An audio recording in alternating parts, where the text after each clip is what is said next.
শান্তিতে নোবেল পেয়েছেন।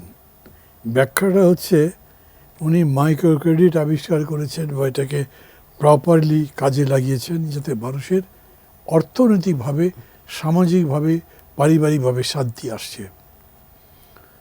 আর ইকোনমিক্স হলো এভরিডে বিজনেস অফ লাইফ। তো দৈনন্দিন জীবনে যদি আপনি শান্তি না পান তো ওই নোবেল প্রাইজ পেয়ে লাভ কি আপনার? আমাদের দেশে উনি ক্ষমতায় আসার পর থেকে এখন পর্যন্ত দ্রব্যমূল্য কমবার কোনো খবরই নাই। এবং দেখছেন তো আজকেও পত্রিকায় আছে টিসিবির যে পণ্য ট্রাকে করে বিতরণ করে, মানে যদি একটা লোক পায় তো দুটো লোক পায় না, এইরকম একটা প্রপোর্শন চলছেই। ওটা একটা মকারির মতো মনে হয়।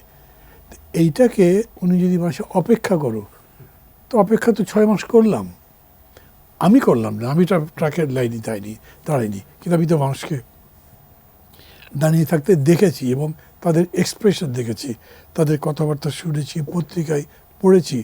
আমি এখন পর্যন্ত দ্রব্যমূল্য কমবার কোনো লক্ষণ দেখতে পাচ্ছি না।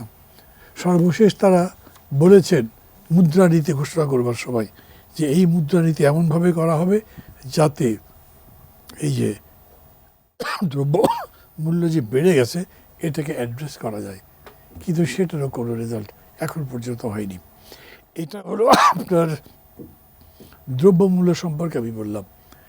আইন শৃঙ্খলা পরিস্থিতি যদি দেখেন, একটু আগে সৌরভ ভাই বলছিলেন না বিভিন্ন জায়গায় বাড়ি ঘরে যে হামলা হয়েছে, উনি তার ফেসবুক ভেরিফাইড পেজে পোস্ট দিয়েছেন এটা একটা অনাকাঙ্ক্ষিত ঘটনা, এরপরে যেন না ঘটে, ঘটেই যাচ্ছে।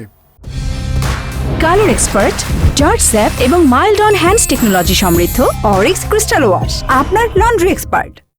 এবং আজকে গাজীপুরে ওই রকম একটা সংশ্লিষ্ট ঘটনাকে কেন্দ্র করে যে হামলা হয়েছে, ফলশ্রুতিতে একজন বৈষম্য বিরোধী ছাত্র কর্মী মারা গেছে। তো এটাই হলো কেন?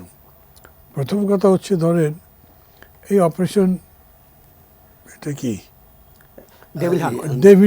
ডেভিড হান্ট, মানে এটা অদ্ভুত অদ্ভুত কথাবার্তা শুনি সব। ঠিক আছে, তাই যদি তো ওই হান্টটা হলো না কেন? ডেভিড হান্ট হোক আর যে নামেই হোক, বিভিন্ন জায়গাতে ওই মানুষগুলো আছে এখন পর্যন্ত। ছাত্রদের কেন সেখানে যেতে হবে? ছাত্রদেরকে আপনি পাঠালেনই কেন? অথবা আপনি না পারেন তারা নিজেরাই গেল কেন? তারা প্রণোদনা পেল কেন? তার মানে হচ্ছে যে আপনি আইন শৃঙ্খলা পরিস্থিতির কোনো উন্নতি করেননি, দুর্বৃত্তদের ধরেন নাই, যারা দায়ী দোষী তাদেরকে বিচারের অধীনে আনেননি, যে জন্যে ছাত্ররা নিজের হাতে আইন তুলে নেওয়ার চেষ্টা করছে। আপনি অপেক্ষা করতে বলবেন, কতদিন অপেক্ষা করবে?